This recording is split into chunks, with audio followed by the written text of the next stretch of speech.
Olá, boa tarde para você. Obrigado pela sua companhia aqui no Informe Região desta quinta-feira, 26 de setembro. Na edição de hoje, a gente vai falar sobre a primeira FIAR, Feira Internacional do Artesanato do Rio Grande, que começa amanhã aqui em Rio Grande. Tem também uma operação deflagrada na manhã de hoje contra uma facção criminosa que estaria tocando o terror em candidatos a vereador na cidade de Bagé.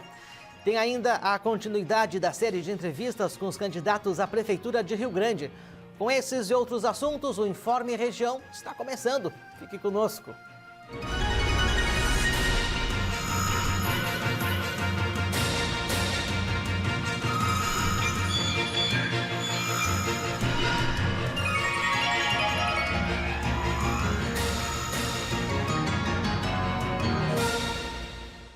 Nesta semana, o Informe Região está realizando uma série de entrevistas com os candidatos à Prefeitura de Rio Grande.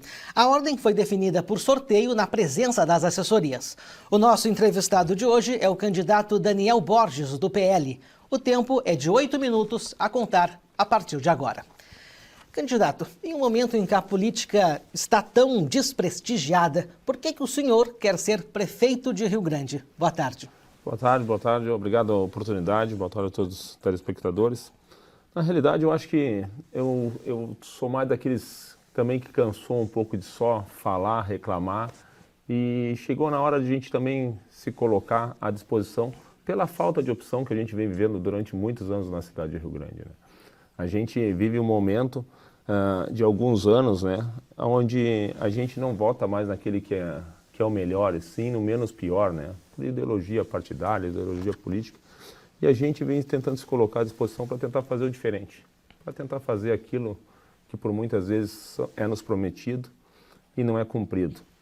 Nós passamos muito tempo sendo, né, manipulados com frases como política, religião e futebol não se discute. E eu acho que isso aí foi uma retórica que foi sendo criada para que a gente não discutisse, para que eles ficassem se perpetuando no poder. Eu acho que a política, ela se discute, é discutindo a política que a gente consegue melhorar a vida do cidadão, e por causa disso eu me coloquei à disposição, para que a gente possa discutir e trazer a sociedade para dentro da política e tentar fazer algo diferente. Bem, o senhor não tem nenhuma experiência na gestão pública. Por que o senhor entende que pode administrar Rio Grande? Porque justamente as pessoas que têm experiência, se pegar a vida do Fábio Branco, por exemplo, que experiência o Fábio Branco tinha quando o Wilson faleceu, e caiu uma prefeitura de mão beijada em cima dele. Zero experiência. Darlene, a experiência que ela teve foi um governo que passou e não conseguiu cumprir nem muito pouco do seu plano de governo, e suas ações deixaram um passivo trabalhista muito grande. Prefeitura atual, com toda a experiência, um deputado estadual, 2 mandatos, já 2 vezes prefeito, na sua terceira vez, também com o mesmo problema de passivo trabalhista, com toda essa situação que tem se criado, a cidade de Rio Grande, a área rural totalmente abandonada, saúde devastada, não acredito que eu consiga fazer algo de pior do que eles já fizeram nos últimos anos. Então, eu quero a oportunidade de tentar fazer diferente. Hoje, tanto cargo político, tanta situação política, a gente não conseguiu resolver o problema. Quem sabe uma pessoa nova, uma pessoa com uma outra visão de gestão, uma visão mais empresarial, consiga fazer pelo menos um pouco por essa cidade e por essas pessoas que estão tão sofrida, principalmente nas periferias e nas áreas rurais. Candidato, nessa semana o senhor se envolveu em uma polêmica após o senhor ter tido um vídeo seu em um momento íntimo com uma mulher vazado na internet. O senhor acredita que esse episódio ele possa descredibilizar a sua imagem junto ao eleitor? Acho que não, porque ao contrário de outros que quando cometem algum erro fogem, somem e desaparecem como um passe de mágica. Eu fiz mesmo, eu aprendi, o meu avô que foi quem me criou, foi um avô que me trouxe toda a minha base familiar, ele sempre disse, se tu errar, estarei do teu lado. Se tu errar, eu não estarei do teu lado, mas se tu acertar, eu vou estar sempre do teu lado. Se tu errou, assume o teu erro, mostra que tu deu a volta por cima, e foi isso que eu fiz. Eu acho que as pessoas conseguiram entender, tanto que as mensagens que eu tenho é de apoio, porque foi uma coisa tão baixa, foi uma coisa tão... Porque o tipo de pessoa que faz isso com uma família que conseguiu lamber suas feridas do passado, ela não está preocupada com a cidade. Ela está preocupada consigo mesmo. Fico pensando, se quem consegue fazer isso com uma família que estava em pé de novo, o que não consegue fazer com a cidade que ele diz administrar? Então é muito ruim para o processo, tanto eleitoral e tanto, eu acho que quem fez isso perdeu mais credibilidade que eu, porque eu estou aqui para assumir. Não sei o que vai ser o futuro da minha vida agora, porque abriram uma ferida que estava fechada. Tu fica imaginando a minha esposa hoje, minha filha de 16 anos, o que não passa, o tipo de piada que escuta.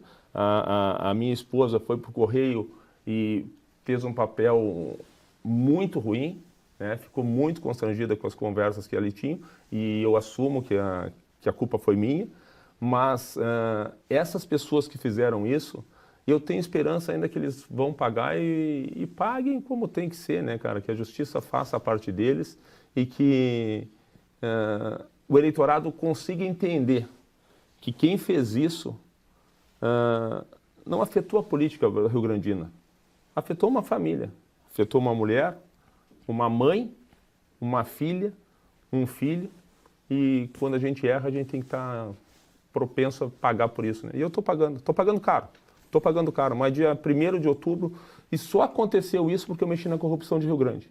Só aconteceu isso porque eu comecei a denunciar a corrupção que existe na cidade de Rio Grande. E o que eles não querem é isso. Eles tentaram fazer isso para me calar, tentaram fazer isso para que eu não falasse o que tem que ser falado.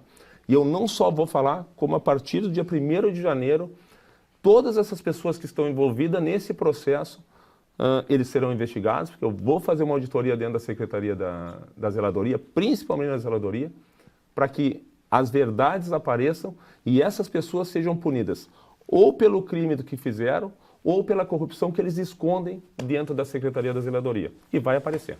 O senhor tem dito em outras entrevistas que o plano de governo é a primeira mentira que o candidato conta. Diante dessa afirmação, candidato, a pergunta que eu lhe faço é: o seu plano de governo, o eleitor pode levar a sério? Pode levar a sério.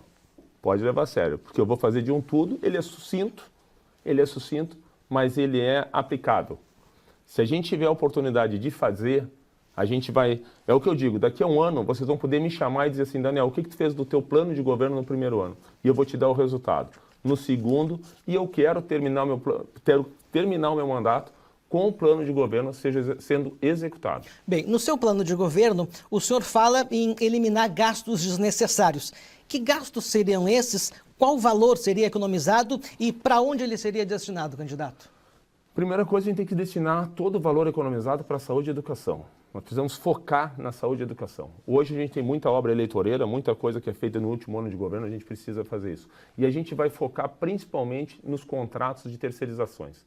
Os contratos de terceirizações hoje eles trazem, além do passivo trabalhista, nós temos um péssimo serviço sendo executado, porque são contratos, posso dizer, milionários, né? Porque passam de 1 milhão na mão de uma empresa só, onde gestores de secretarias passam a administrar secretarias, tão pouco saiam do processo, né, administrativo da prefeitura. Então é esse tipo de coisa que a gente tem certeza que, mexendo nesses contratos do lixo, limpeza pública, zeladoria, eu acho que só aí a gente vai ter uma boa economia e aí a gente vai poder transformar essa economia em benfeitorias para o cidadão rio-grandino.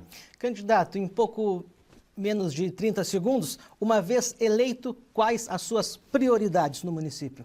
Prioridade. Precisamos trazer para a população a medicação que ela precisa para o posto de saúde, um transporte coletivo de qualidade e melhorar a vida do professor. Que melhorando a vida do professor, nós teremos mais qualidade na vida do aluno e da vida do cidadão rio-grandino. Candidato, lhe resta um pouco mais. Vote 22, dia 6 de outubro. Candidato, obrigado pela presença. Eu que te agradeço. Amanhã, a nossa entrevistada será a candidata Darlene, do PT. Fique agora com a previsão do tempo. Em Rio Grande, previsão de chuva durante a tarde. Os ventos ficam em 32 km por hora. Já a umidade em 93%. A temperatura ficará entre 17 graus a máxima e 16 graus a mínima. Tarde de chuva também em São José do Norte. Os ventos podem chegar a 32 km por hora. A umidade se mantém na casa dos 93%. A temperatura ficará entre 17 graus a máxima e 16 graus a mínima. Em Dom Pedrito, a previsão de chuva durante a tarde. Os ventos ficam em 32 km por hora. A umidade em 86%. A temperatura ficará entre 18 graus a máxima e 14 graus a mínima. Previsão de chuva também para Camaquã nesta tarde. Os ventos ficam fracos em 25 km por hora e a umidade fica um pouco mais alta, e hoje poderá chegar a 95%. A temperatura ficará entre 20 graus a máxima e 16 graus a mínima. Tarde de chuva também em Venâncio Aires. Os ventos ficam em 14 km por hora, já a umidade em 93%. A temperatura ficará entre 20 graus a máxima e 17 graus a mínima. Um trecho da BR-116 cedeu nesta madrugada em razão das fortes chuvas. Foi no quilômetro 407 da rodovia em Camaquã, no sentido Pelotas. Não há previsão de desbloqueio. O tráfego segue fluindo em ambos os sentidos pela pista sentido Camaquã. A Polícia Federal e a Polícia Civil deflagraram hoje pela manhã uma operação contra uma facção criminosa que estaria tocando o terror em candidatos a vereador na cidade de Bagé.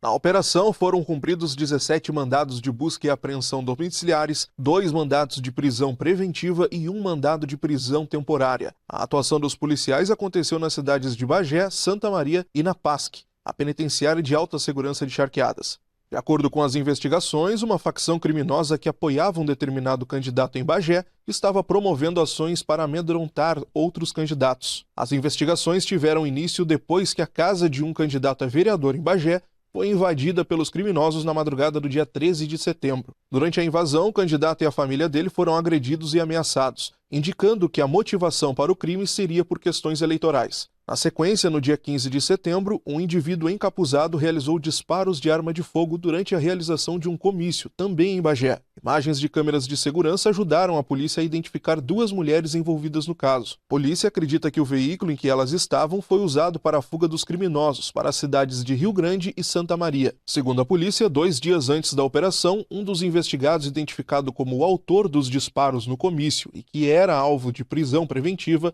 foi encontrado morto a tiros na cidade de Itaara, na região central do estado. A investigação indica que ele foi morto por provável queima de arquivo. Um homem foi preso por tráfico de drogas na noite de ontem na BR-392, aqui em Rio Grande. Conforme a Polícia Rodoviária Federal, foi durante uma fiscalização de combate ao crime realizada em conjunto com a Polícia Civil. Ao abordarem um carro com placa de Pelotas, que vinha em direção a Rio Grande, os policiais localizaram mais de 200 quilos de droga, entre maconha e crack. Ainda de acordo com a polícia, a droga estava sendo transportada no porta-malas e em cima dos bancos do carro, ou seja, a sensação de impunidade é tanta que ele nem se preocupou em esconder a droga. O homem, natural de Pelotas e até então sem registro de ocorrências, foi preso em flagrante e a droga apreendida. Começa amanhã aqui em Rio Grande a primeira FIAR, Feira Internacional do Artesanato de Rio Grande. A feira é uma iniciativa das Secretarias Municipais de Cultura e Turismo.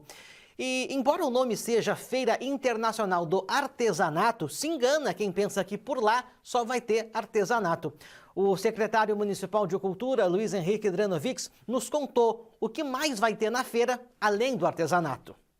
Secretário, além de artesanato, o que mais vai ter na feira? Além do artesanato, então, nós vamos ter uma feira com as agroindústrias e com a agricultura familiar, junto com a Emater, que está nos ajudando nisso, e nós vamos ter ainda um espaço para uma gastronomia. É uma gastronomia um pouco diferenciada, que a gente vai ter uma espécie de café colonial, com outros itens de gastronomia que também a gente está procurando sempre privilegiar aquilo que é artesanal, aquilo que é feito pelos nossos aqui de Rio Grande. Quantos expositores na feira? Na feira nós temos em torno de 50 estandes entre uruguaios e brasileiros no artesanato. Na feira de agroindústria em torno de 12 expositores e depois a gente tem o pessoal da gastronomia. Podemos dizer que a FIAR é uma espécie de uma nova FEARG que está surgindo? Na verdade, ela não é uma continuação da FEARG, ela vem preencher um espaço que ficou da FEARG dentro do calendário municipal, né? Porque a FEARG ela não era uma feira promovida pela Prefeitura e hoje a FIAR ela é promovida tanto pela Secretaria de Turismo como pela Secretaria de Cultura. Ainda sobre a FIAR, nós também falamos com a secretária municipal de Turismo, Luciane Compiani. Secretária, qual a expectativa de impacto no turismo com a FIAR? Bom, essa é uma primeira edição, né, onde a gente traz a proposta justamente, né, de uma feira internacional, então trazendo o Uruguai, né, o vizinho país, para essa participação, e o que a gente pretende é alavancar essa mais ainda essa possibilidade, né, de um turismo internacional. Então, nessa primeira edição, buscando o Uruguai, mas já pensando numa próxima edição aí ampliar esse contexto. Uruguai, quantos expositores vêm? Bom, 7 cidades estarão representadas aqui do Uruguai. Serão 42 expositores, né, entre artesanato e também a gastronomia do Uruguai.